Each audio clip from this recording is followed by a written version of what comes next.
I want to thank everyone for coming out tonight. My name is Anthony Arnove. I'm on the editorial board of Haymarket Books, which has the privilege of being one of the sponsors of tonight's event, along with the Lannan Foundation. And I want to give a very special thanks to Lannan. They do extraordinary work. If you're not familiar with Lannan Foundation, you can go to lannan.org and see an incredible archive of audio and video of the writers, of the artists that they've supported over the years, and they've created a really great treasury of audio and video recordings of their talks, including talks by tonight's speaker, Arundhati Roy. So thank you, Arundhati, for that, and thank you for being with us tonight.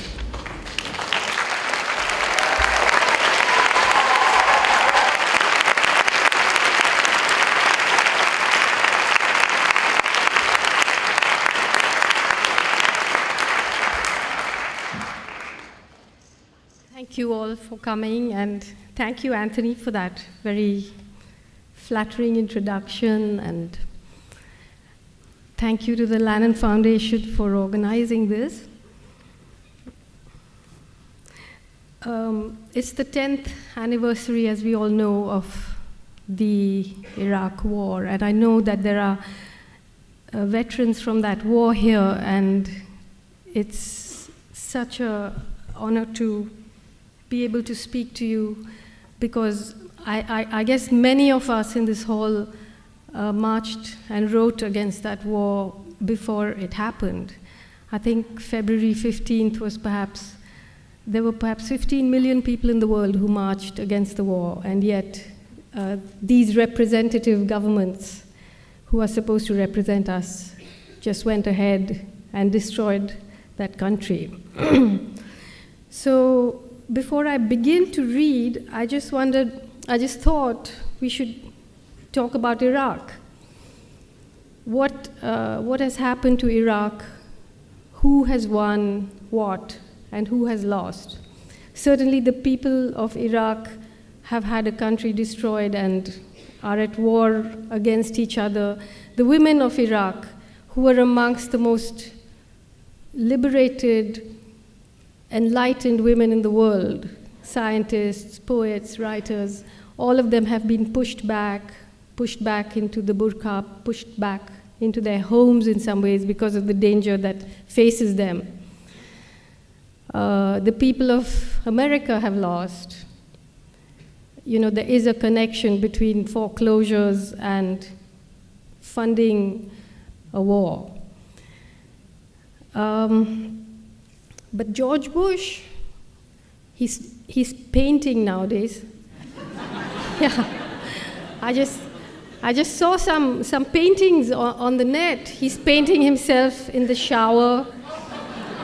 He's painting his dog. And now I'm going to read you a quote, and I want you to tell me who said this.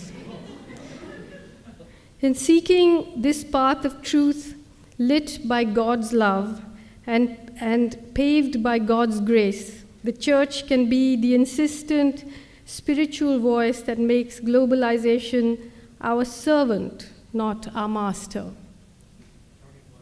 Yes, Tony Blair. Tony Blair has now become an evangelist.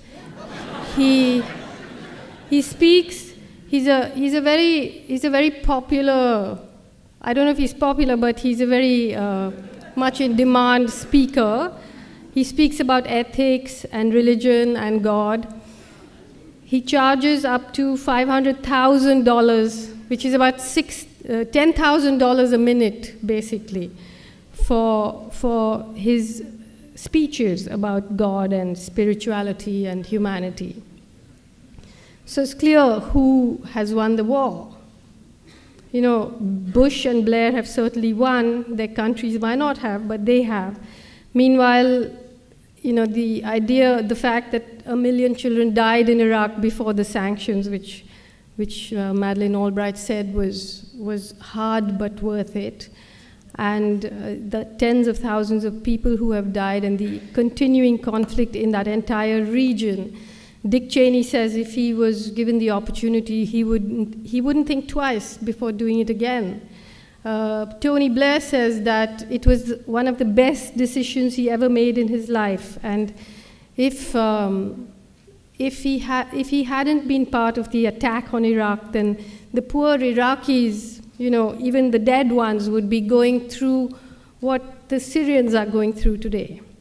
So we are up against a kind of pathology, I mean, there's a certain level of humiliation involved in carrying on, being reasonable and marshalling our arguments and marshalling our facts and counting the dead, when you're actually debating or addressing or trying to influence psychopaths. Because, I'm not using this word loosely, but imagine after doing that, to say, I'll do it again, So we are in some amount of trouble. So it's a little difficult for me to, I don't know exactly, how many people are familiar with which parts of my work. So I'm going to just try and give you a rough sort of landscape, and then perhaps Anthony and I will, in our conversation, clarify it a bit. But the idea of democracy, what democracy means, is something that has something I've been thinking about for a while. So I'm going to start reading from the introduction of this book called Field Notes on Democracy. It's called Democracy's Failing Light. While we're still arguing about whether there's life after death, can we add another question to the cart? Is there life after democracy? What sort of life will it be? By democracy, I don't mean democracy as an ideal or an aspiration. I mean the working model, Western liberal democracy and its variants, such as they are. So is there life after democracy? Attempts to answer this question often turn into a comparison of different systems of governance and end with a somewhat prickly, combative defense of democracy. It's flawed, we say. It isn't perfect, but it's better than everything else that's on offer. Inevitably, someone in the room will say, Afghanistan, Saudi Arabia, Somalia, is that what you would prefer? Whether democracy should be the utopia that all developing societies aspire to is a separate question altogether. I think it should. The early idealistic phase can be quite heady. The question about life after democracy is addressed to those of us who already live in democracies or in countries that pretend to be democracies. It isn't meant to suggest that we lapse into older, discredited models of totalitarian or authoritarian government. It's meant to suggest that the system of representative democracy, too much representation and too little democracy, needs some structural adjustment. The question here really is, what have we done to democracy? What have we turned it into? What happens when once democracy has been used up, when it has been hollowed out and emptied of meaning? What happens when each of its institutions has metastasized into something dangerous? What happens now that democracy and the free market have fused into a single predatory organism with a thin, constricted imagination that revolves almost entirely around the idea of maximizing profit? Is it possible to reverse this process? Can something that has mutated go back to being what it used to be? What we need today, for the sake of the survival of this planet, is long-term vision. Can governments whose very survival depends on immediate, extractive, short-term gain provide this? Could it be that democracy, the sacred answer to our short-term hopes and prayers, the protector of our individual freedoms and nurturer of our avaricious dreams, will turn out to be the end game for the human race? Could it be that democracy is such a hit with modern humans precisely because it mirrors our greatest folly, our nearsightedness, our inability to live entirely in the present like most animals do, combined with our inability to see very far into the future, makes us strange in-between creatures, neither beast nor prophet. Our amazing intelligence seems to have outstripped our instinct for survival. We plunder the earth, hoping that accumulating material surplus will make up for the profound, unfathomable thing that we have lost. As a writer, a fiction writer, I've often wondered whether the attempt to always be precise, to try and get it all factually right, somehow reduces the epic scale of what is really going on. Does it eventually mask a larger truth? I worry that I'm allowing myself to be railroaded into offering prosaic, factual precision, when maybe what we need is a feral howl, or the transformative power and the real precision of poetry. Something about the cunning, Brahmanical, intricate, bureaucratic, file-bound, applied through proper channels nature of governance and subjugation in a country like India seems to have made a clerk out of me.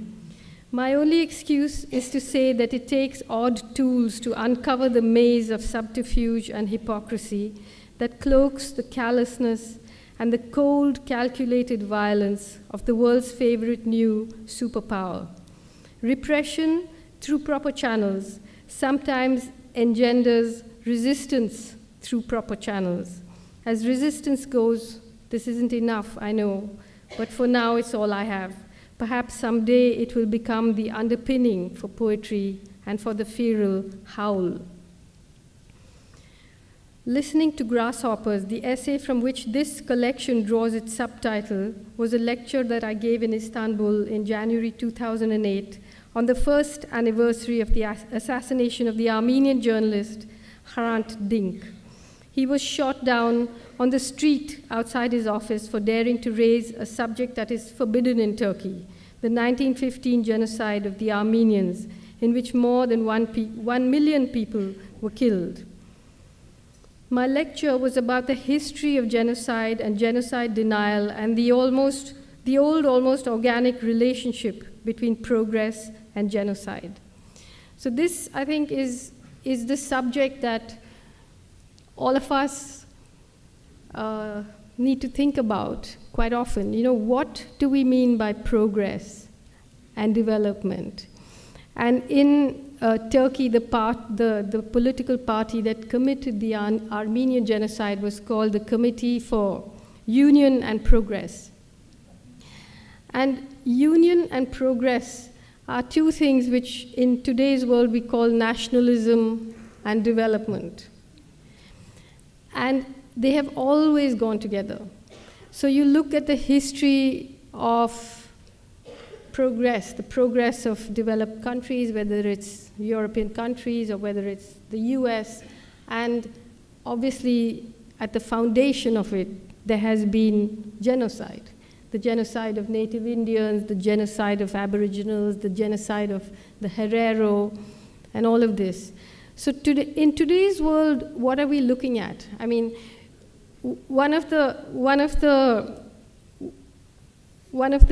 big misconceptions that most people have is somehow that the wars that are being fought, whether it's in Iraq or Afghanistan or Libya, they were wars against dictators, they were wars against fundamentalist Islam. But in fact, there is a huge collusion between capitalism and fundamentalist Islam. The countries against whom the United States has been at war were not, except for Afghanistan, where there was no reason to attack it except that something had to be done after 9/11. But Iraq, Syria, Libya. These are not countries where you have some fundamentalist Islamic power. The fundamentalists were in Saudi Arabia. The Al-Qaeda and the militias are being aided by the United States now in the battles in Syria and in Iraq.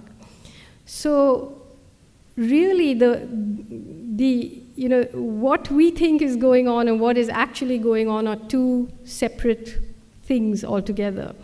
And while we spend all our energy thinking of one thing, it's actually something else that's happening. And much of my work, obviously, is at least begins to be situated in India, though many Americans will recognize the similarities in how this discourse happens. So, and how these things are also interconnected.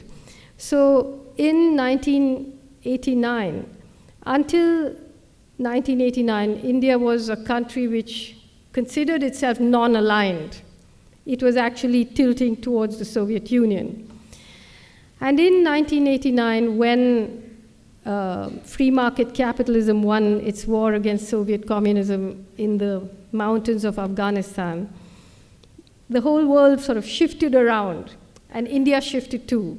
And it now calls itself a natural ally of the US and Israel. And just at that time, what happened in India was that the government opened up its markets and became a free market economy. And at that same time, it opened the lock of a disputed old 14th century mosque called the Babri Masjid, where the Hindus claimed the Lord Ram was born. And so in a way, in that time, it opened two locks. It opened the lock of the markets, and it opened the lock of the Babri Masjid. And both these sort of ushered in two kinds of totalitarianism. So you had a kind of economic totalitarianism where, protection of labor was dismantled, massive privatization, massive displacement of the poor for these big private projects. And you had an increasing communalization between the Hindus and Muslims, which had a whole history, old history, but it was just jacked up to very high. And now we have a situation where the Indian government, whether it's the right wing or whether it's in American terms, whether it's the Republicans or the Democrats, in India, whether it's the Congress or whether it's the BJP, they both, these two totalitarianisms have unleashed two kinds of what they call terrorism. So there's Islamist terrorism and what they call the Maoist terror, which includes all people who are fighting major displacement from mining companies, from infrastructure, from dams, and so on. And by calling these people terrorists, the government is now militarizing in a huge way. So while it calls itself a democracy, you have a country like India which is planning to now deploy its army against the poorest people in central India who are fighting big mining conglomerates who are moving into the forests and trying to take over. So you see that on the one hand you have this kind of vicious rhetoric of right-wing Hindu nationalism, and on the other you have this militarization and basically a war against the poor. I think many of you might have been following the trouble in Wharton, because the Chief Minister of Gujarat, Narendra Modi, who is a member of the BJP, was invited to speak through a video link because he's been denied a visa to come to the United States. But he was supposed to address this business conference by video. And some professors ran a campaign against, petitioned the university to disinvite him, and he was disinvited. And now there's a campaign for the free speech of Narendra Modi. But I just want to tell you who this man is. He was a member of an organization called the RSS, which is the Rashtriya Swayamsevak Sangh, which was set up in 1927, inspired by the fascists in Italy, inspired by Mussolini. One of their greatest heroes is Adolf Hitler. They very openly praise Adolf Hitler, and I'll read you some of the things that their books say. In 2002, when Modi was the chief minister, a train full of pilgrims coming back from the destruction of this Ayodhya mosque, which was disputed, the train caught fire. Nobody knows who set fire to the train, and 57 pilgrims were burnt. In reaction to that, under his watch, right-wing Hindu mobs went crazy in Gujarat. They burnt and killed and raped, and something like between 1,000 and 2,000 Muslims were massacred openly on the streets of Gujarat. 100,000 people were driven from their homes. The people who did the killing were helped by the police. There was a member of the Legislative Assembly called Ehsan Jafri, who had the temerity to stand against Modi in the elections. His house was surrounded by a mob of 20,000 people. He made something like 200 phone calls asking for help. The police vans came there and went away. They didn't do anything. The mob surrounded the house. Ehsan Jafri came down and said, look, there were many people sheltering in his house. He came down and he said, look, do what you like to me, but let the women be, let the people who are taking shelter in my place be. They cut off his arms, they cut off his legs, they dragged his body around the place, and then they killed all the people there. They raped the women and they burnt them alive. So, and Modi said, well, if there's an action, there'll be a reaction. And this man is now the front runner to be the Prime Minister of India. And I just want to read you some of the things that the organization to which he belongs say. These are some excerpts from a book called We or Our Nationhood Defined by M.S. Golwalkar, who succeeded Dr. Hedgewar as head of the RSS in 1940. Ever since that evil day when Muslims first landed in Hindustan, right up to the present moment, the Hindu nation has been gallantly fighting on to take on these despoilers. The race spirit has been awakening. In Hindustan, the land of Hindus, lives and should live the Hindu nation. All others are traitors and enemies to the national cause, or, to take a charitable view, idiots. The foreign races in Hindustan may stay in the country, wholly subordinate to the Hindu nation, claiming nothing, deserving no privileges, far less any preferential treatment, not even citizens' rights.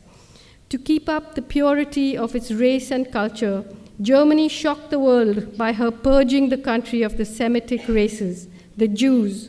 Race pride at its highest has been manifested here, a good lesson for us in Hindustan to learn and profit by. By the year 2000, the RSS had more than 60,000 branches and an army of more than 4 million volunteers preaching its doctrine across India.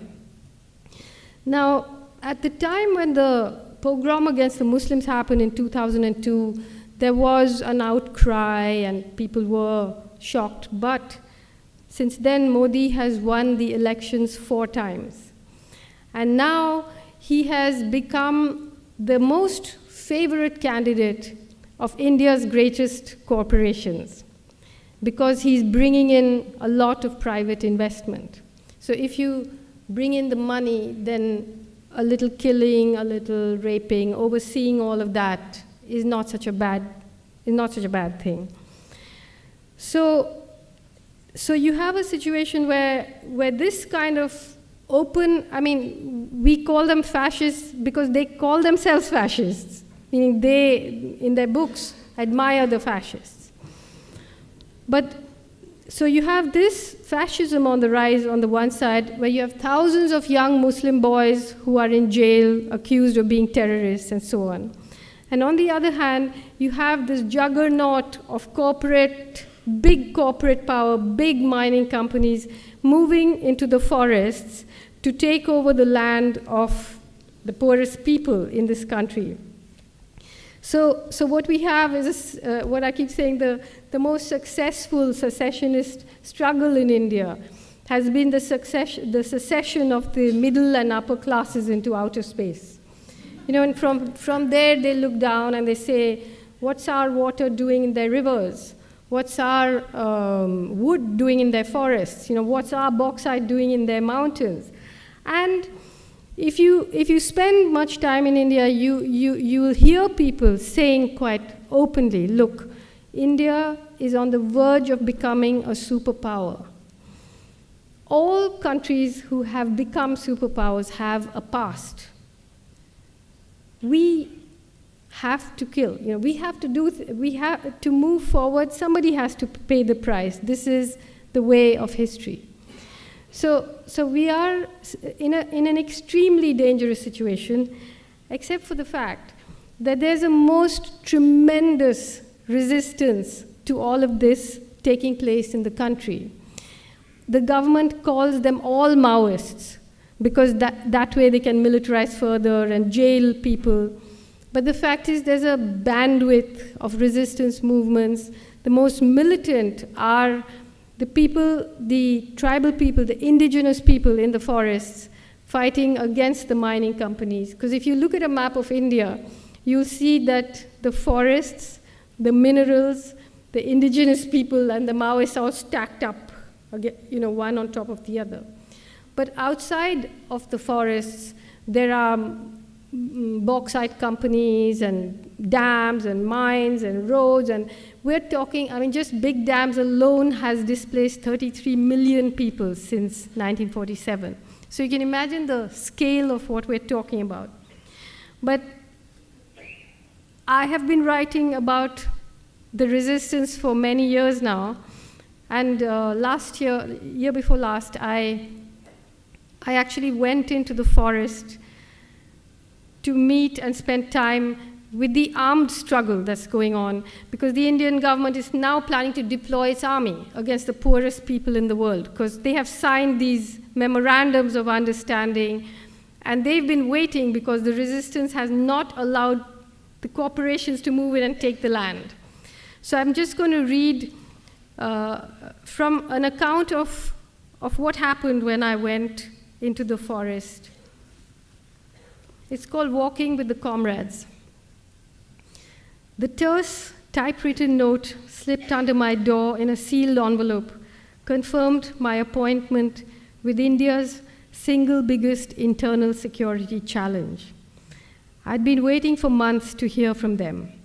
I had to be at the Ma Danteshwari Mandir temple in Dantewada, Chhattisgarh, at any of 4 given times on 2 given days. That was to take care of bad weather, punctures, blockades, transport strikes, and sheer bad luck. The note said, writers should have a camera, a tika, that's a bindi, and a coconut. Meter will have a cap, Hindi Outlook magazine, and bananas. The password will be Namaskar Guruji. Namaskar Guruji. I wondered whether the meter and the greeter would be expecting a man, and whether I should get myself a mustache. There are many ways to describe Dantewada. It's an oxymoron. It's a border town smack in the heart of India. It's the epicenter of a war. It's an upside-down, inside-out town. In Dantewada, the police wear plain clothes, and the rebels wear uniforms. The jail superintendent is in jail. The prisoners are free.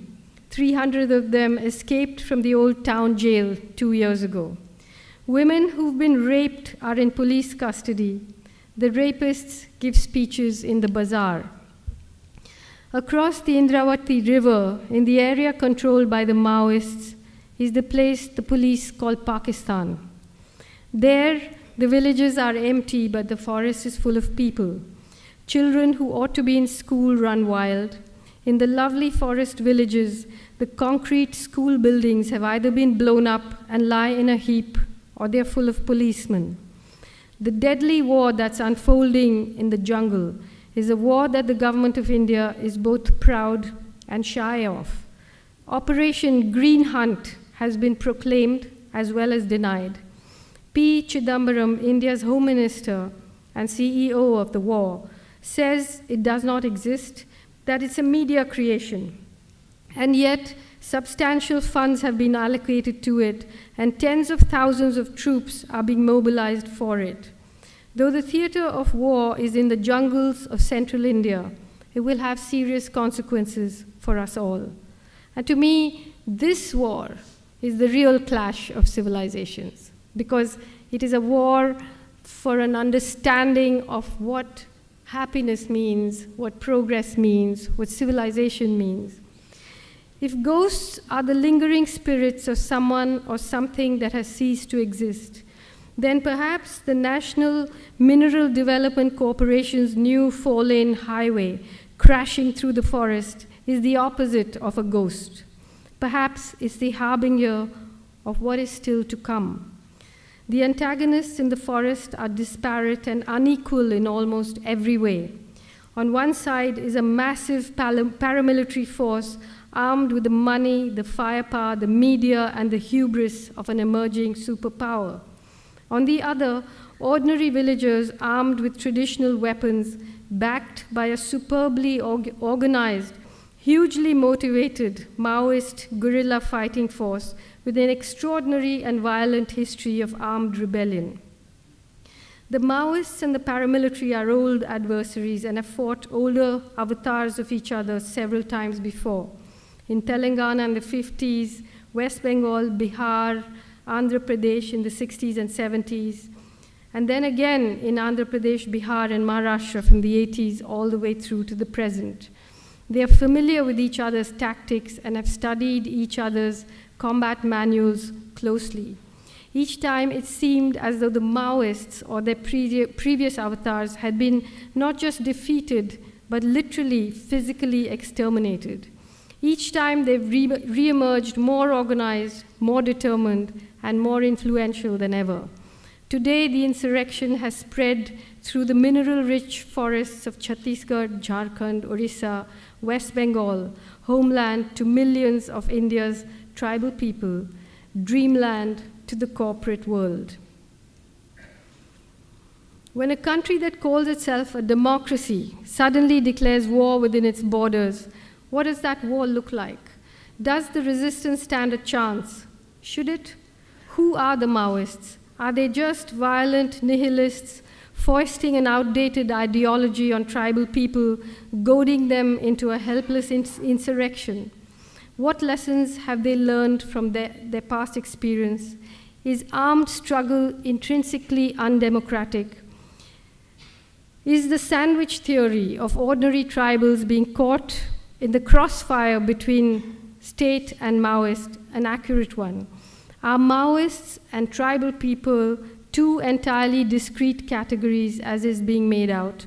Do their interests converge? Have they learnt anything from each other? Have they changed each other?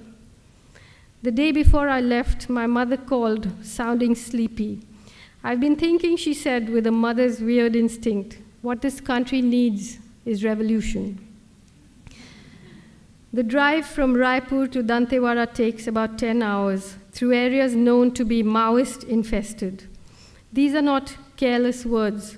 Infestation implies disease, pests. Diseases must be cured. Pests must be exterminated. Maoists must be wiped out. In these creeping, innocuous ways, the language of genocide has entered our vocabulary. I arrived at the Ma Danteshwari Mandir well in time for my appointment, first day, first show. I had my camera, my small coconut, and a powdery red tika on my forehead. I wondered if someone was watching me and having a laugh. Within minutes, a young boy approached me. He had a cap and a backpack, school bag, chipped red nail polish on his fingernails, no Hindi outlook, no bananas. Are you the one who's going in? He asked me. No, namaskar, Guruji. I didn't know what to say. He took out a soggy note from his pocket and handed it to me. It said, Outlook nahi mila. I couldn't find Outlook. And the bananas? And the bananas? Oh, I ate them, he said. I got hungry. He really was a security threat. His backpack said, Charlie Brown, not your ordinary blockhead. He said his name was Mangtu. I soon learned that the Dandakaranya, the forest I was about to enter, was full of people who had many names and fluid identities. It was like balm to me, that idea. How lovely not to be stuck with yourself, to become someone else for a while. We walked to the bus stand only a few minutes away from the temple. It was already crowded. Things happened quickly. There were two men on motorbikes. There was no conversation, just a glance of acknowledgement, a shifting of body weight, the revving of engines. I had no idea where we were going. We passed the house of the superintendent of police, which I recognized from my last visit. He was a candid man, the superintendent. See, ma'am, frankly speaking, this problem can't be solved by us, police or military. The problem with these tribals is that they don't understand greed. Unless they become greedy, there's no hope for us. I've told my boss, remove the force and put a TV in every home. Everything will be automatically sorted out. In no time at all, we were riding out of town, no tail. It was a long ride, 3 hours by my watch. It ended abruptly in the middle of nowhere, on an empty road with forest on either side. Mangtu got off, I did too. The bikes left, and I picked up my backpack and followed the small internal security challenge. The Prime Minister says that these people are the greatest internal security challenge to India, into the forest. It was a beautiful day. The forest floor was a carpet of gold. In a while, we emerged on the white, sandy banks of a broad, flat river. It was obviously monsoon-fed and was now more or less a sand flat. At the center of the stream, a stream ankle-deep, easy to wade across. And across was what the police called Pakistan. Out there, ma'am, the candid SP, superintendent of police said to me, my boys shoot to kill. I remembered this as we began to cross. I saw us in the policeman's rifle sights, tiny figures in a landscape, easy to pick off. But Mangtu seemed quite unconcerned, and I took my cue from him.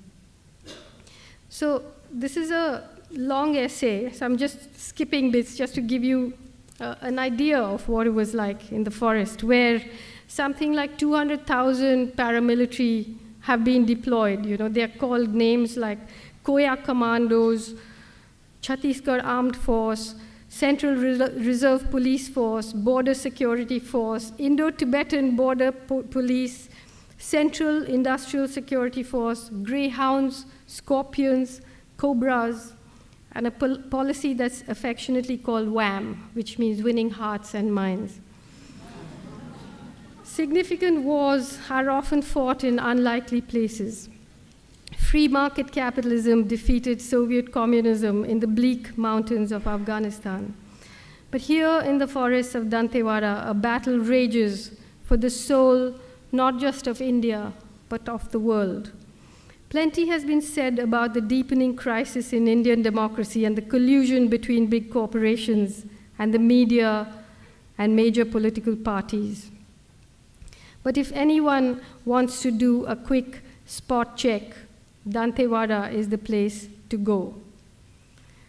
So you have organizations like Tata Steel, which is one of the biggest corporations in India, which is trying to build an integrated steel plant there. So they are supposed to have a public hearing with the villagers, in order to have the plant.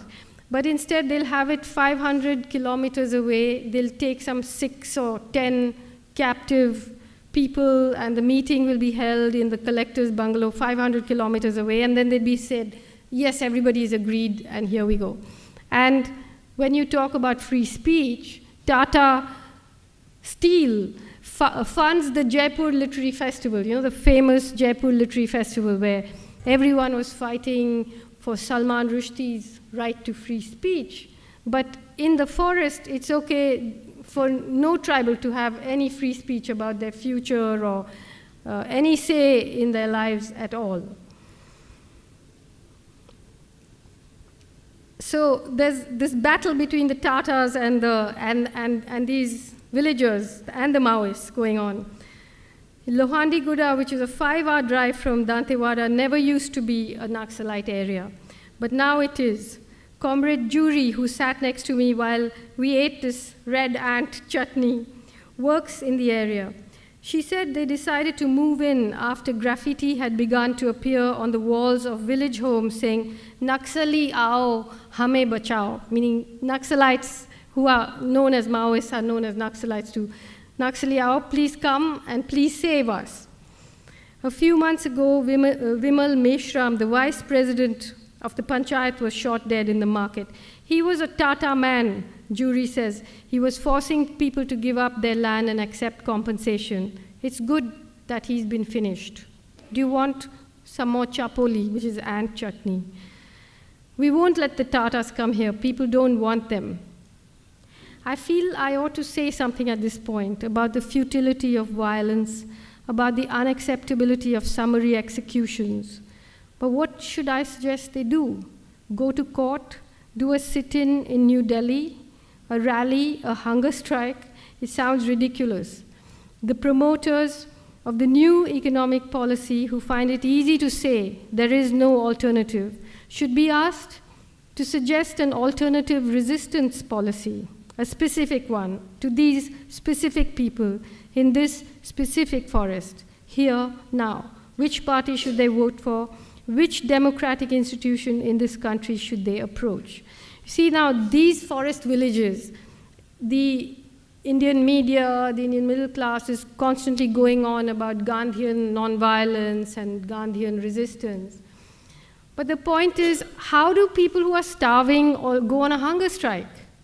How do people who have no money boycott goods? How do people whose home takes 4 days walk through the forest, if they go on any kind of non-cooperation drive, there's nobody watching. For nonviolent resistance, you need an audience. You need middle-class sympathy. You need some kind of feedback. You need a middle class, basically. So the debates about armed resistance versus nonviolence, that one is moral and one is immoral, is really absurd, because it's, I think, immoral for people sitting in Delhi to tell a person whose village is being surrounded by 1,000 security guards and burnt, and the women are being raped, to be nonviolent. It's an immoral suggestion unless you're prepared to go there and act in their defense.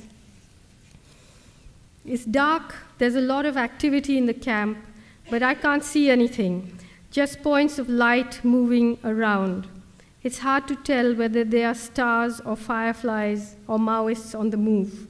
Little Mangtu appears from nowhere. I found out that he's one of a group of 10 kids who are part of the first batch of young communist mobile school, who are being taught to read and write and tutored in basic communist principles. Indoctrination of young minds, our corporate media howls. The TV advertisements that brainwash children before they can even think are not seen as a form of indoctrination. But the young communists are not allowed to carry guns or wear uniforms, but they trail the PLGA squads with stars in their eyes like groupies in a rock band. We're moving in single file now, myself and 100 senselessly violent, bloodthirsty insurgents. I look around at the camp before we left. There are no signs that almost 100 people had camped here, except for some ash where the fires had been. I cannot believe this army. As far as consumption goes, is more Gandhian than any Gandhian and has a lighter carbon footprint than any climate change evangelist. But for now, it even has a Gandhian approach to sabotage. Before a police vehicle is burnt, for example, it's stripped down and every part is cannibalized. The steering wheel is straightened out and made into a Bharmar barrel. The Rexine upholstery is stripped and used for ammunition pouches, the battery for solar charging. Should I write a play, I wonder, Gandhi, get your gun, or will I be lynched? We're walking in pitch darkness and dead silence. I'm the only one using a torch pointed down so I can see in its circle of light, all I can see in its circle of light, our comrade Kamla. She was my bodyguard. Comrade Kamla's bare heels in her scuffed black slippers, showing me exactly where to put my feet. She's carrying 10 times more weight than I am. Her backpack, a rifle, a huge bag of provisions on her head, one of the large cooking pots, and 2 shoulder bags full of vegetables. The bag on her head is perfectly balanced, and she can scramble down slopes and slippery rock pathways without so much as touching it. She's a miracle. So this was one of the things that when I went into the forest, I felt sure that whenever a struggle begins to pick up arms, the women are going to be the greatest sufferers, But when I went in, I was disabused of that because 50%, almost 50% of this guerrilla army are actually women soldiers. And I spoke to many of them at length as to why they were doing this. And they were doing it for 2 reasons. One was to escape the patriarchy within their own communities. And the other was because they had watched the soldiers, the paramilitary, and the militias, the government armed militias, rape and kill and brutalize women, and the rage of that made them join. And inside this huge tract of forest, you have something called the Krantikari Adivasi Mahila Sangathan, which is the Revolutionary Indigenous Women's Association, which has 90,000 members. And yet, feminists would not consider them feminist because in India, as in many other countries, the feminist movement has become domesticated. It's become NGOized, it's become funded by the very same organizations that are promoting this economic order. So I know that in the reading of this, I'm coming across as if I'm a Maoist. I'm not a Maoist. But I just feel that in these moments, you cannot be pure about things. You have to know how to move your weight in order to support the people who are being crushed, the people who are being finished off. And while you do that, you have to ask your comrades the hard questions. So I'll end this part by just reading a short paragraph where I'm really talking about the whole question that troubles all of us, obviously, about what is the way in which we can get out of this straitjacket. Because I know that in America, surely, so many people are just so trapped in this kind of conveyor belt. And we know that we have been entrapped, that our imaginations, have been controlled in some way. And yet, how do you get off? What do you do? How do you fight it?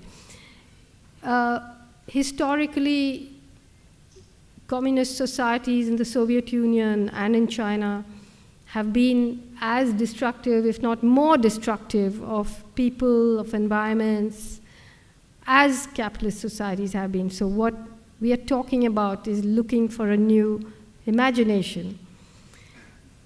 Can we expect that an alternative to what looks like certain death for this planet and its people will come from the imagination that has brought about this crisis in the first place? Judging from what's happening in Russia and China and even Vietnam, eventually communist and capitalist societies seem to have one thing in common: the DNA of their dreams. After their revolutions, after building societies that millions of workers and peasants paid for with their lives, these countries now have begun to reverse some of the gains of their revolutions and have turned into unbridled capitalist economies. For them too, the ability to consume has become the yardstick by which progress is measured. For this kind of progress, you need industry. To feed the industry, you need a steady supply of raw material.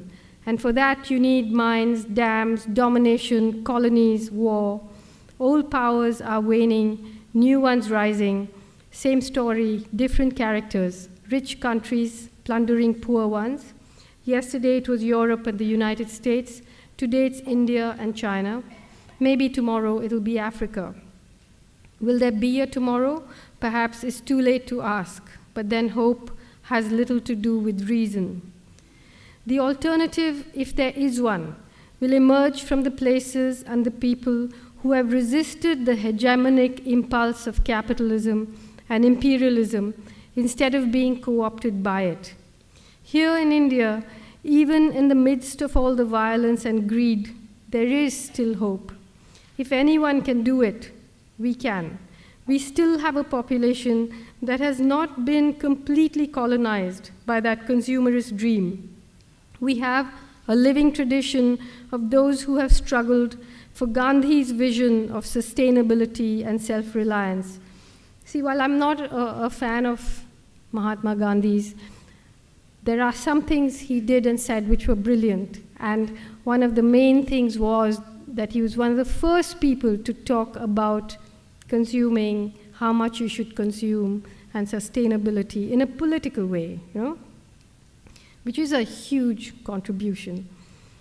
For socialist ideas of egalitarianism and social justice, we have Ambedkar's vision. Ambedkar was the leader of the people who are known as Dalits in India, or untouchables earlier. Ambedkar's vision, which challenges the Gandhians as well as the socialists in serious ways. We have the most spectacular coalition of resistance movements with their experience, understanding, and vision. And this is one of the things that I think all of us should think about. When we get distracted by the morality that the establishment lays on us about picking up arms, no arms, non-violence, violence. In places like India where people are struggling, you see the choices that they make are not moral necessarily or ideological choices. They are tactical choices. So in a forest, you cannot have a non-armed resistance. You have to defend yourself with arms in that situation. Outside the forest, you cannot have an armed resistance. You'll be crushed. So you have to be militant in other ways. So while academics and historians and writers and journalists like to lay their morality on people, I've seen can be Maoists in the forests and Gandhians on the street, They don't have, they can move, they can shift identity. Most important of all, India has a surviving Adivasi population, indigenous peoples population of almost 100 million. They are being pushed into the market or they're being crushed, but they still exist, they still remember how they used to live. They are the ones who still know the secrets of sustainable living. If they disappear, they will take those secrets with them. Wars like Operation Green Hunt will make them disappear. So victory for the prosecutors of these wars will contain within itself the seeds of destruction, not just for the Adivasis, but eventually for the human race. That is why the war in central India is so important.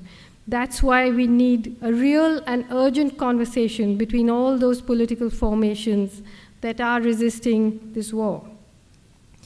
The day capitalism is forced to tolerate non-capitalist societies in its midst and to acknowledge limits in its quest for domination. The day it is forced to recognize that its supply of raw material will not be endless is the day when change will come. If there is any hope for the world at all, it does not live in climate change conference rooms or in cities with tall buildings. It lives low on the ground with its arms around people who go to battle every day to protect their forests, their mountains, and their rivers, because they know that the forests, the mountains, and the rivers protect them. The first step towards reimagining a world gone terribly wrong would be to stop the annihilation of those who have a different imagination, an imagination that is outside of capitalism as well as communism, an imagination which has an altogether different understanding of what constitutes happiness and fulfillment. To gain this philosophical space, it is necessary to concede some physical space for the survival of those who may look like the keepers of our past, but who may really be the guides to our future. To do this, we have to ask our rulers, can you leave the water in the rivers, the trees in the forest? Can you leave the bauxite in the mountain? If they say they cannot, then perhaps they should stop preaching morality to the victims of their wars. So I think Anthony and I will talk a little now. I think it's a little potted history, I know, but I didn't know how else to communicate a very vast and complex canvas of what's going on in the world. Thank you.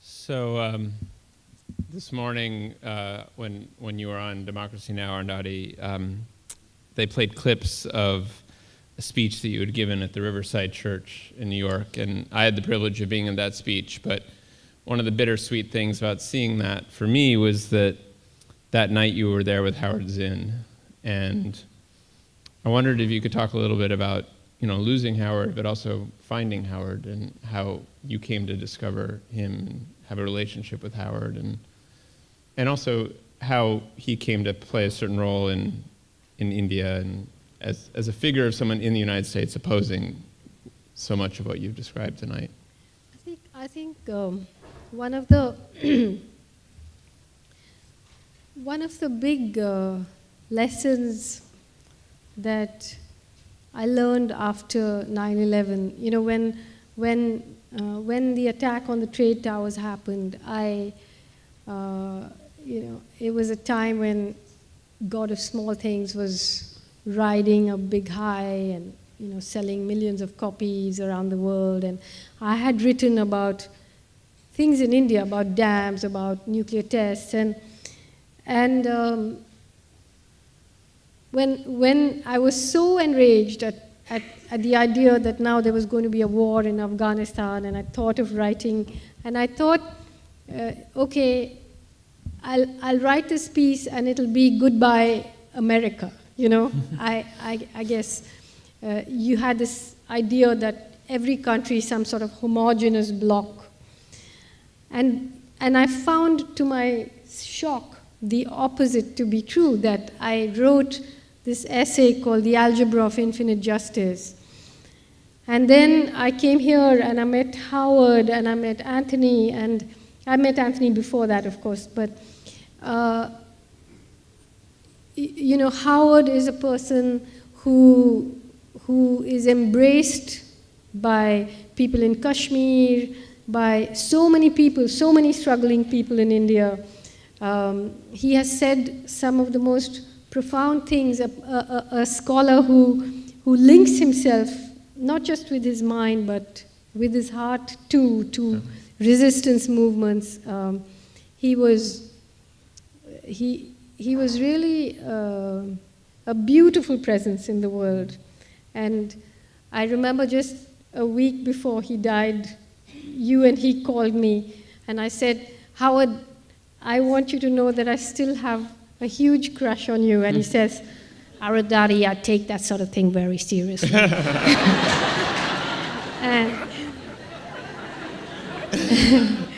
and he died the death of an artist. You know, he died swimming. And I think that was beautiful. Yeah. And you mentioned that Howard was known in Kashmir, and this book has just come out, Until My Freedom Has Come, that you contributed to. I wonder if you could talk a bit about how you came to be involved in this struggle, in this issue, and to take a stance that ultimately led to you being, people calling that you should be charged with sedition for speaking out in India on the occupation.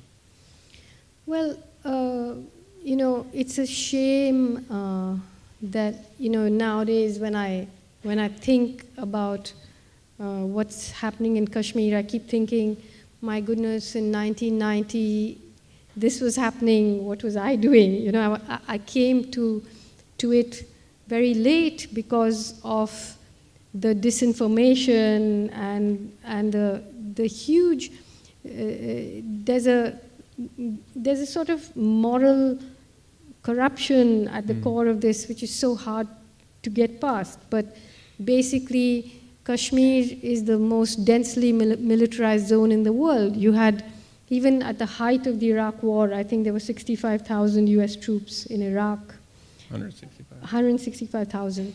And in Kashmir, you have 700,000 Indian troops occupying this little valley. And right since 1947, when India became independent and there was partition, the Kashmir dispute started then. I'm not going to get into the history of it, you can Google it.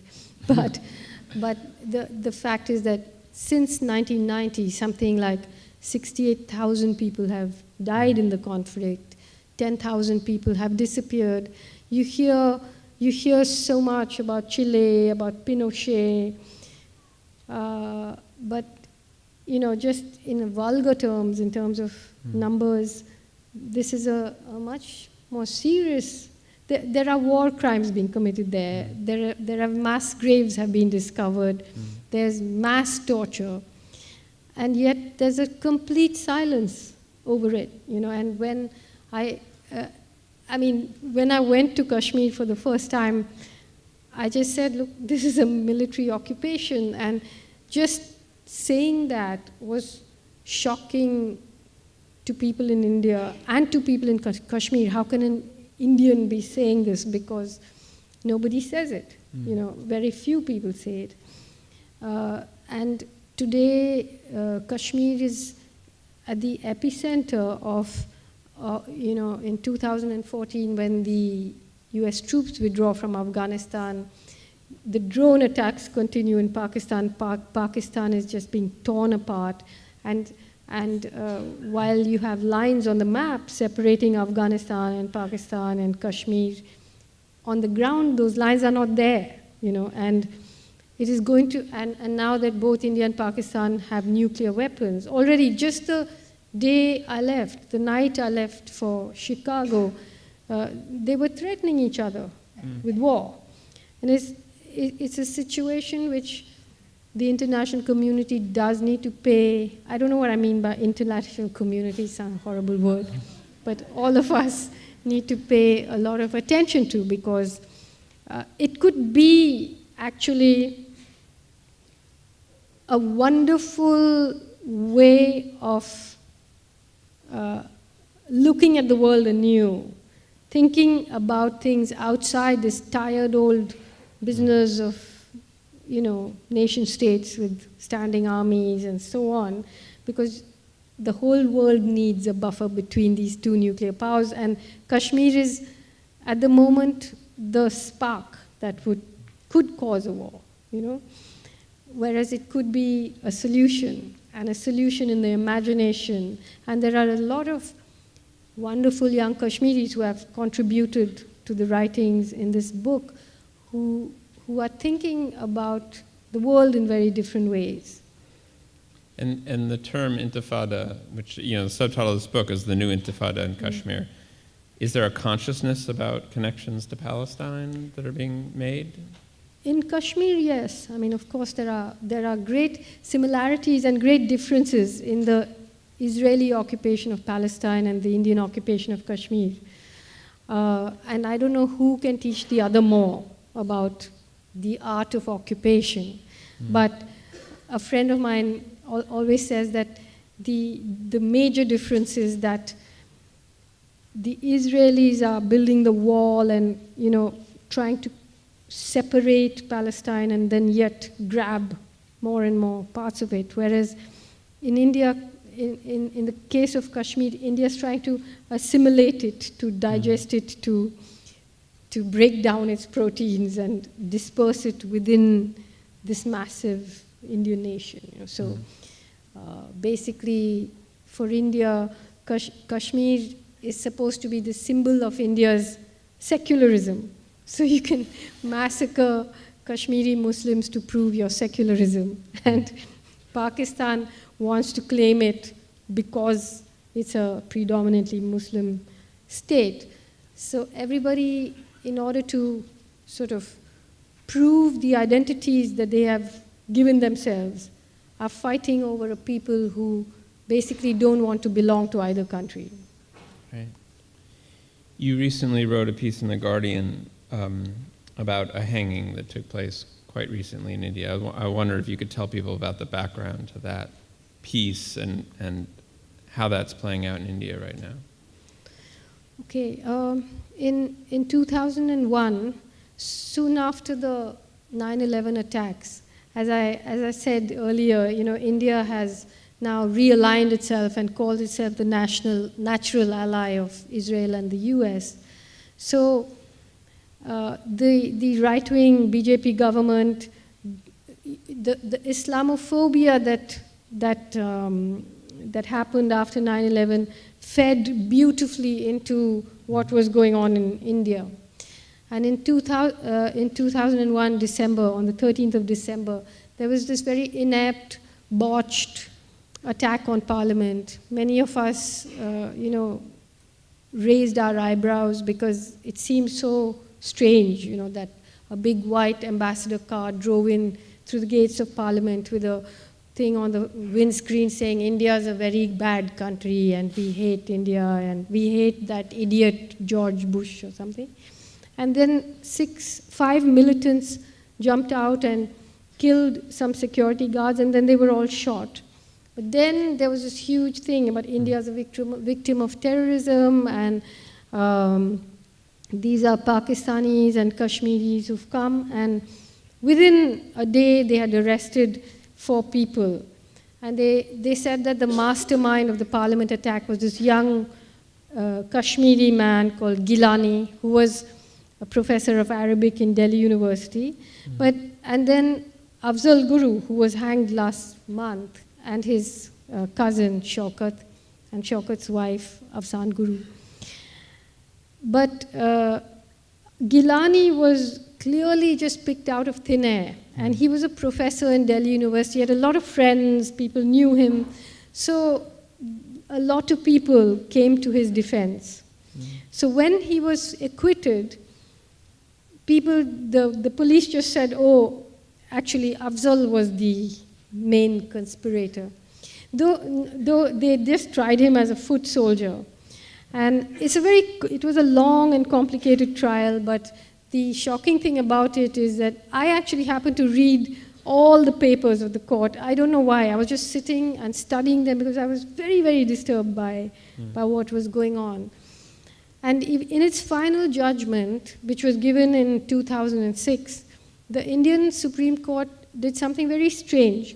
Firstly, it very meticulously set out all the fabrication of evidence and how the police had lied, and all of this was set out in the judgment. It said that this custodial confession could not be used in law. Then it said we have no direct evidence to prove that he belonged to a terrorist group. We have only circumstantial evidence. And then it said, But in order to satisfy the collective conscience of society, we are sentencing him to death and his life must be made extinct. And then they kept him in solitary confinement for 12 years. And then, just when the Supreme Court was hearing another case, in which Afzal's case was also mentioned, about the propriety of actually hanging people who had been already for 12 years in jail. The Supreme Court had reserved its judgment, but the government just went out and hanged him last month. It was a terribly shocking event, which is going to have huge repercussions, because deliberately, knowing that in 2014 the situation in Afghanistan will change, there are elections in Pakistan, there are elections in India, why did the government decide to just kick this old football of Kashmir once again? One doesn't know, but clearly it was a thought-out provocation. And what I think is going on is that the Indian economy has also begun to freeze. So the huge new middle class, the exhilaration has turned to panic. And every day, every month, there's some new issue, and the middle class is at the gates. And politicians don't know how to handle this new, aggressive, anti-political sort of rage. And they are trying to bring politics back to what it used to be, communal conflagration, nationalism, a war, because many of the consultants, the corporates, the foundations are all involved in the business of weapons. So talking up a war, fighting a war, all these things are now becoming strategic political games that they need to play. You mentioned kind of anti-political currents. I'm wondering if you connect that to the movement on Anna Hazare, which in the United States, at least, there was a lot of attention. The New York Times regularly front-page stories about Anna Hazare, almost as a kind of modern avatar of Gandhi in a way. Good. Anna Hazare was recently wanting to go to war with Pakistan himself. But Anna Hazare, I wrote a piece at the height of that movement called "I'd Rather Not Be Anna," because everyone had to go around with these caps saying, "I'm Anna." See, I have a very contrarian view, I guess, compared to everyone else on this business of anti-corruption. Because I say, first of all, what do you mean by corruption? When a corporation, gets 10,000 or $10 million written off their taxes, or when they pay a huge bribe, that's corruption. When a person who's selling samosas on the street illegally pays a cop $10 for being allowed to sell the samosa, that's corruption. So what do you mean by corruption? For me, corruption is a sign of an unequal distribution of power. And unless you address that, what are you saying? You want this terribly unfair system to be more efficient? Or what is the movement against corruption then? And then, it's also the piece that I didn't read from today is called Capitalism, a Ghost Story, in which I talk about how, corporations, the foundations that they fund, which are these new sort of, in America as well as in India, they started in the 1920s, but today in India, we have the equivalent of the Rockefeller and the Ford Foundation in the Reliance Observer Research Foundation and the Tata Trust. But the Ford Foundation, which has spent many, many years campaigning for good governance. You see, if you look at how the World Bank works, it's spending millions on anti-corruption programs in Africa, in India, in East Asia, because it's a way of penetrating, corruption also is an impediment to international capital, because the local people then know how to maneuver. So how do you get standard business practice, you know? So it's very interesting that many of the anti-corruption crusaders are people who are funded by Ford and are winners of the Magsaysay Award. Magsaysay was the president of the Philippines who colluded with Ford and with the CIA in the coup in 1965 when General Suharto was put in power in Indonesia and something like 1 million communists were massacred. And now the Magsaysay Award is given for good governance to a whole lot of worthy people in India. So what is this anti-corruption thing about? I think it's much more complicated than what meets the eye. So I think I would be very unpopular if I didn't ask you this next question, but I ask it also out of deep personal interest as well, that you have made some hints that you might be working on a novel. I wonder if that is the case, and if you could tell us about that process. And well, I have been for a while, but now I am seriously. Okay. But it's basically been interesting that, you know, when I finished writing The God of Small Things, it was just at the time when the entire sort of complexion of the debate had changed in India. The BJP had come to power. There was the nuclear tests. There was this sort of smell of sulfur, as Hugo Chavez put it, in the air. And so when I started writing these political essays, which have now become books, oddly enough, each of them was just, wrenched out of me because I just couldn't keep quiet anymore, you know, and I realized that keeping quiet was as political as speaking out. But now I feel as though, you know, my own, I mean, I never wrote any of this to preach to people, you know. Almost for me, writing is a way of understanding myself, and understanding things myself. And now I feel that whatever I'm thinking isn't straightforward anymore, you know. So it's time for a different kind of subversion, because the immediate, urgent interventions that I did, when you read them as a book, I guess the one thing you miss is the atmosphere and the time at which these interventions came.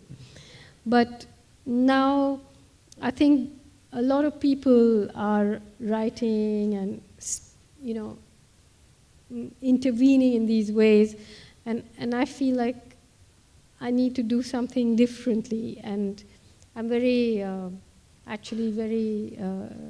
curious myself to know how it'll turn out. You know? So we might see you in Chicago before too long. I hope so. Okay. And maybe would you read from The God of Small Things for us? Would you? Okay, I mean, just to end, since I'm moving to fiction, I better go back to it. All right. Though you couldn't see the river from the house anymore, like a seashell always has a sea sense, the Imanum house still had a river sense, a rushing, rolling, fish swimming sense. From the dining room window where she stood, with the wind in her hair, Rahel could see the rain drum down on the rusted tin roof of what used to be their grandmother's pickle factory, Paradise Pickles and Preserves. It lay between the house and the river. They used to make pickles, squashes, jams, curry powders, and canned pineapple, and banana jam, illegally after the Food Products Organization banned it, because according to their specifications, it was neither jam nor jelly. Too thin for jelly and too thick for jam, an ambiguous, unclassifiable consistency, they said, as per their books. Looking back now to Rahel, it seemed as though this difficulty that their family had with classification ran much deeper than the jam-jelly question. Perhaps Ammu, Esther, and she were the worst transgressors. But it wasn't just them, it was the others too. They all broke the rules, they all crossed into forbidden territory. They all tampered with the laws that lay down who should be loved and how much. The laws that make grandmothers, grandmothers, uncles, uncles, mothers, mothers, cousins, cousins, jam, jam, and jelly, jelly. It was a time when uncles became fathers, mothers, lovers, and cousins died and had funerals. It was a time when the unthinkable became thinkable, and the impossible really happened. Even before Sophie Moll's funeral, the police found Velita. His arms had goosebumps where the handcuffs touched his skin. Cold handcuffs with a sour metal smell like steel bus rails and the smell of the bus conductor's hands from holding them. After it was all over, baby Kochama said, "As he sows, so shall he reap," as though she had had nothing to do with the sowing and the reaping. She returned on her small feet to her cross-stitch embroidery. Her little toes never touched the floor. It was her idea that Esther be returned. Margaret Kochama's grief and bitterness at her daughter's death coiled inside her like an angry spring. She said nothing, but slapped Esther whenever she could in the days she was there before she returned to England. Rahel watched Ammu pack Esther's little trunk. "Maybe they're right," Ammu's whisper said. "Maybe a boy does need a baba." Rahel saw that her eyes were redly dead. They consulted a twin expert in Hyderabad. She wrote back to say that it was not advisable to separate monozygotic twins, but that two-egg twins were no different from ordinary siblings, and that while they would certainly suffer the natural distress that children from broken homes underwent, it would be nothing more than that, nothing out of the ordinary. And so Esther was returned in a train with his tin trunk and his beige and pointy shoes rolled into his khaki hold-all. First class overnight on the Madras mail to Madras, and then with a friend of their father's from Madras to Calcutta. He had a tiffin carrier with tomato sandwiches and an eagle flask with an eagle. He had terrible pictures in his head: rain, rushing inky water, and a smell, sick sweet, like old roses on a breeze. But worst of all, he carried inside him the memory of a young man with an old man's mouth, the memory of a swollen face and a smashed upside-down smile. Oops, we're not allowed to talk about torture, right, in this country? So, of a spreading pool of clear liquid with a bare bulb reflected in it, of a bloodshot eye that had opened, wandered, and then fixed its gaze on him. Esther. And what had Esther done? He had looked into that beloved face and said yes. Yes, it was him. The word that Esther's octopus couldn't get at. Yes.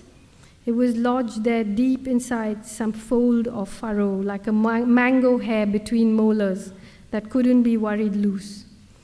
In a purely practical sense, it would probably be correct to say that it all began when Sophie Moll came to Imanum.